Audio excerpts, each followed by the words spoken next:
আমাদের দারোয়ান বা ড্রাইভার, তাদেরকে আমরা কি ক্যাশেই টাকা দিই? আমরা কিন্তু ব্যাংকে টাকা দিই না। লো ইনকাম গ্রুপ যেটা, তাদেরকে প্রোটেক্ট করে এই প্রসেসে যেতে হবে। তারা একটা 1 মাস অ্যাটলিস্ট সিভিয়ার একটা ক্রাইসিসের মধ্যে দিয়ে যাবে। এই প্রসেসটা কিন্তু এক্সপেন্সিভ একটা প্রসেস, কারণ আমাদের এই যে এতগুলো নোট আবার নতুন করে ছাপানো, এটাকে বাতিল করা, মানে যে কোনো কান্ট্রি, এবং আমরা ইন্ডিয়ার এক্সপিরিয়েন্স দেখলে কিন্তু সেটাই দেখি যে ইটস এ এক্সপেন্সিভ প্রসেস এবং এটা সময় লাগে।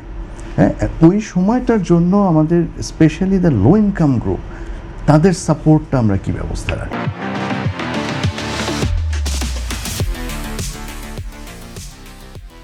এখানে একটু জানতে চাই যে এটা যে এক্সপেন্সিভ খরচ, এই হ্যাঁ। খরচটা বহন করার মতো সামর্থ্য বাংলাদেশের বা বাংলাদেশ ব্যাংকের আর্থিক সংকটের এই ভঙ্গুর অর্থনীতির মধ্যে এই মুহূর্তে আছে কিনা?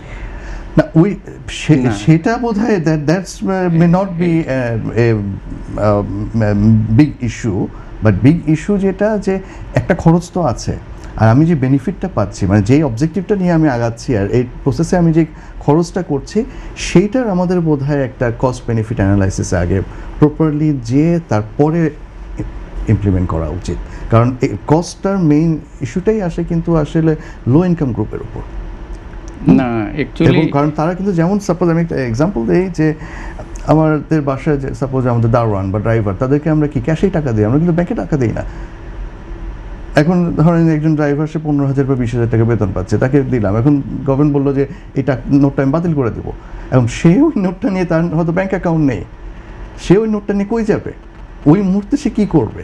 সো এই জিনিসগুলো না, মানে প্রিপারেশন না নিলে, যার জন্য আমি বারবার বলছি যে লো ইনকাম গ্রুপ যেটা, তাদেরকে প্রোটেক্ট করে এই প্রসেসে যেতে হবে। কারণ এটা আদারওয়াইজ তারা একটা 1 মাস অ্যাটলিস্ট সিভিয়ার একটা ক্রাইসিসের মধ্যে দিয়ে যাবে।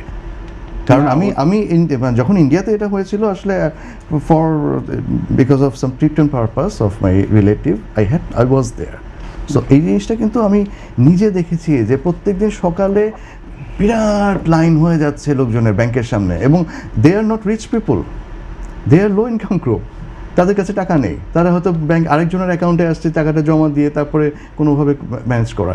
সো এই জিনিসগুলো না, মানে খুব ভালো করে দেখে, তাদের এক্সপিরিয়েন্সগুলো কী ছিল, তাদের চ্যালেঞ্জগুলো কী ছিল দেখে, তারপরে যদি আমরা পলিসিটা ইমপ্লিমেন্ট করি, that would be better managed. আমার পয়েন্টটা কিন্তু ওখানেই। হ্যাঁ, আর পরবর্তী ইম্প্যাক্ট, অবশ্যই আমরা তো একটা ইম্প্যাক্ট পাবো বলেই এটাতে যেতে চাচ্ছি।